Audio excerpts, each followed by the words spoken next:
This is your Daily 5 for Tuesday, February 17th, 2025. This may be an opinion that some people have some issues with. It may be a contentious one, but I wanted to talk about something that was an element of some of the coverage I've seen of a video game that still exists as of this recording, but may not for much longer, titled Highguard. Now, if you haven't seen anything about this, I'm not going to go over the entire saga of it. It's really pretty sad for everybody involved, I think, in the making of the game. But this title was announced at the tail end of the Video Game Awards, a thing which I still don't understand why anybody pays attention to. But it's traditionally very similar to Apple events. The one last thing at these awards is usually a game that people are supposed to get excited about. And the host of the games really liked this game titled Highguard, featured it, and then there was really no information on it. It didn't look like anything particularly special to most people who saw the trailer for it. And then it came out to not great reviews. They have kind of stabilized a bit, but they are still definitely what you would say is kind of a mid-tier ranking. People are not necessarily hating the game, but there doesn't seem to be a lot of enthusiasm about it either, particularly because it is placed in the middle of a very crowded field of live service free-to-play games. So a lot of the coverage has been focused on how this happened, everything else. I really don't care about any of that.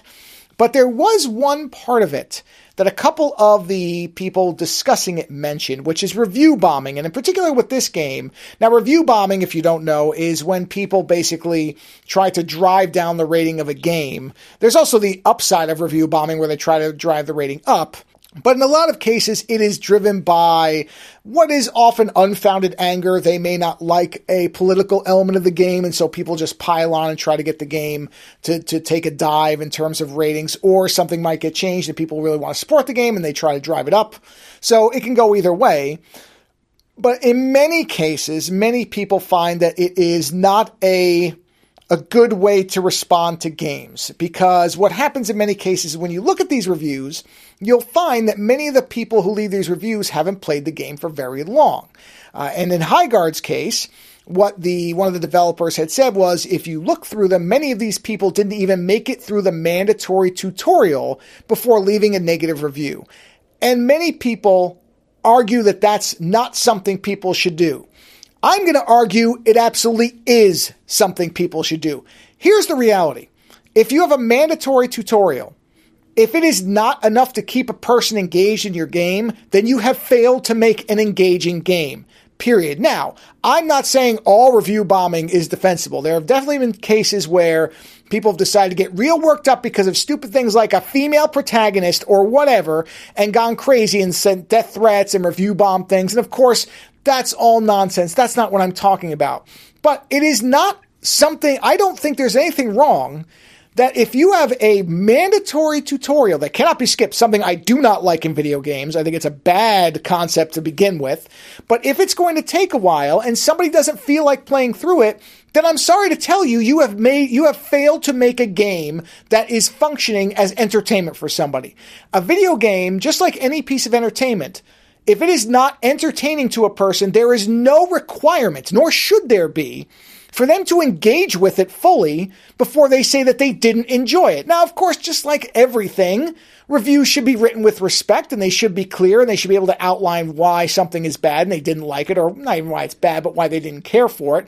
So just writing, the letters SUX as a negative review, yeah, okay, that's childish and you shouldn't do it. But just because somebody didn't complete a tutorial, they shouldn't be able or should feel bad about writing a negative review. I'm sorry. No, I disagree.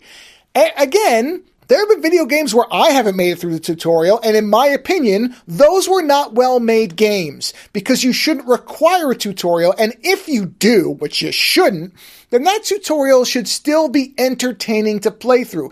And there are many examples of great tutorials that often you don't even know are tutorials. So either making it optional or making it enjoyable enough that you don't care or don't even notice, that's what we should be rewarding. Otherwise, I'm sorry, you can leave a negative review if you didn't make it through a tutorial. You are under no obligation to spend your part of your life playing through something that is not fun to play through. That's not the point of video games, is to make it to the fun part. No. It should be fun, unless, of course, it's trying to be challenging. Otherwise, it should be fun, and if it isn't, write the negative review you absolutely are entitled to. Later.